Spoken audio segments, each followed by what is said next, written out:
இந்த உயிர் எப்போ போமா இருப்போமா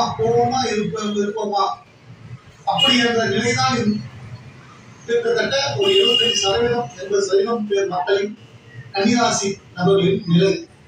மிச்சம் இருக்க 30 கன்னிராசி அஸ்தனட்சத்திரம் அவங்களுக்கு கிரக கோச்சாரங்கள் படி ஸ்தான பலம் பெற்று அவங்க வலிமையாக அவங்களுக்கு சிறப்பா பணக்காரா இருக்கலாம். ஆனா பெரும்பாலும் இந்த நிலைமை தான்.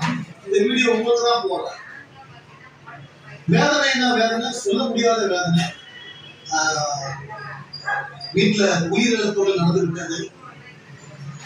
முக்கியமா சம்பாதிக்கிறவங்க இறந்துட்டாரு. இப்ப நான் வயசாயிடுச்சு, இனிமேல் நான் எங்க போய் சம்பாதிக்கிறேன், குழந்தை எப்படி காப்பாற்றுவேன்? ஒரு தாயார், கன்னிராசி அஸ்தனட்சத்திர தாயார்.